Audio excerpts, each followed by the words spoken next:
Hi, welcome. This is Mrs. Bosch, and today we're going to be learning how to do a gel electrophoresis standard curve. So when you run a gel, you're running fragments of DNA and you're sorting them by size, and the smaller fragments will move further down the gel than the larger fragments. And so this picture right here is a gel, and it's, obviously not a real gel, but it's just a picture of a gel. And right here we have the wells, so where you loaded your sample. So this signifies the wells, and we ran 3 samples in this gel. So we have the standard marker here, and so those are the known fragments, so we know their fragment lengths. And then we ran 2 unknowns, B in this lane and K in this lane. So we ran the gel, and again, you know the standards. So we have 6 fragment lengths that we ran. This one down here is 1.5 kilobase pairs. So this is 1,500 base pairs long. This one is 3.5 kilobase pairs, so 3,500 base pairs. This one's 5,000, 7,500, 12,000, and 20,000.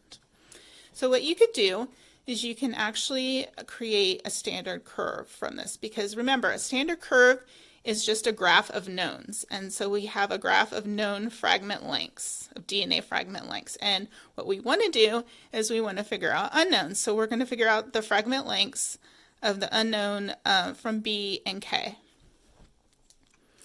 So right down here, up here, I have created a table, and this is the standards. And again, the fragment lengths are right here. Now, this is what you do. You take a ruler and you use the metric side, and you use the millimeters. So every little tiny line is a millimeter, and then these larger lines that are labeled, those are centimeters. So you line up your ruler at the well, so at the origin where you put the DNA originally, and you line it up, and then you measure each sample. Okay, so this first one is 5 millimeters, then 17, 30, 41, 49, and then the last one all the way down here is 72 millimeters long. And then at the same time, you could also measure your unknowns. So I've also measured these 3 fragments, and then these 3, and then I put the data down here. Okay, so how do you make a standard curve from this? So you use a very interesting type of graph, and you may have never seen it before. Oops, I'm zooming in the wrong way. It's called semi-log graph paper. So why is it semi-log? Because down here on the X, this is just regular linear graph. And then here is log axis.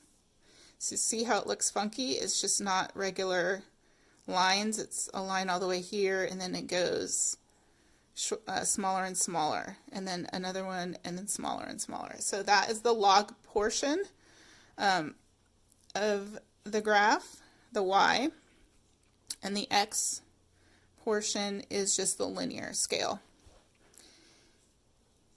And when you orient your graph, you always want the bigger ones down below. So you don't want it to be flipped like this. That would be wrong.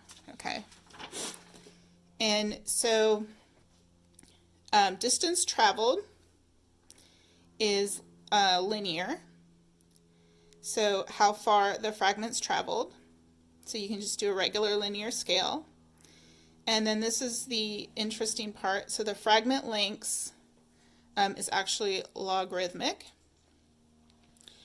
And how do you set this up? So each of these goes up by a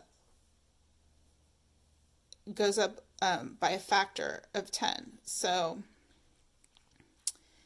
here I'm starting at 10, and then the next one would be 20, and then the next one would be 30, 40, 50, all the way up to 100. Okay, and now it's going up by a 100 each one. So you start at 100, and then 200, 300, 400, all the way up to 1,000. And then it goes by thousands. So then you do 1,000, and then 2,000, 3,000, 4,000, all the way up to 10,000. And then 10,000, then 20,000, 30,000, and then you can go all the way up to 100,000, and it would just keep going. Okay, and also I started at 10 because I needed to go all the way up to 20,000, and that's how it would fit on my graph. But you can actually start at like 1. So this could be 1, and then 2, 3, 4, and then this would be 10, and then this would be 20. So that's how it works with the logarithmic side of the scale, which is something definitely new for you guys.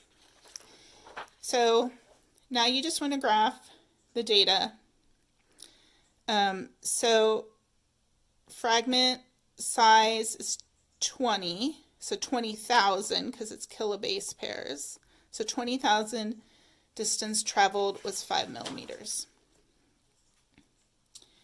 So I find my distance traveled, which would be in the middle here. Yeah. And then, here, let me use a pencil. Then I go all the way up to 20,000. And I'd put my dot here. My next one is 12,000. Distance traveled was 17. So 17 would be about here. And then 12,000. Some,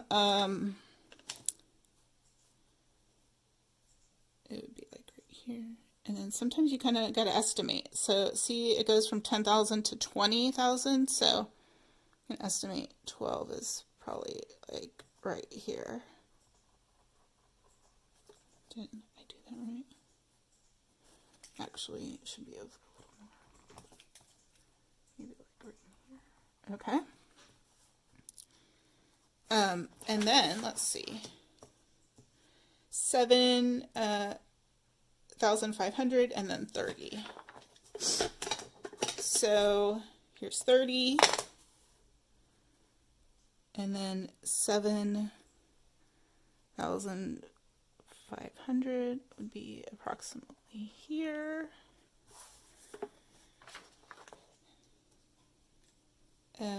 5,041. So 41 is about here. And then 5,000. So right here. And 3,549. So let's see. 49 is about here, and then what did I say? 3,500. So about here. And then 1,572. So 72 and 1,500. Yeah, it was a little off. Okay, so here we have our plots. Now you want to do a best fit line for standard curves, and so you just kind of estimate and then draw your best fit line. So this is the standards. This is the set of knowns. Now we want to figure out our fragment lengths of our unknowns. So lane B right here had a first, we'll just say this is number 1, and it went 32 millimeters. So what you do is you find 32 millimeters, which is right here, and you go to where it hits the line, and then you estimate. And to me, that looks about maybe 6,600. It's just an estimation. So I'm going to say it's about 6,600, so about 6.6 kilobases. You can also just write 6,600 base pairs. And then 53, so it traveled 53, which is about right here, and that looks maybe 2,900, so 2.9 or 2,900. And that's how you figure out unknowns using a standard curve. So this is not just for gels.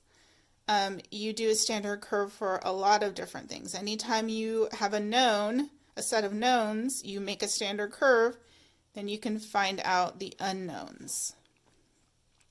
Hope this helps. Thanks.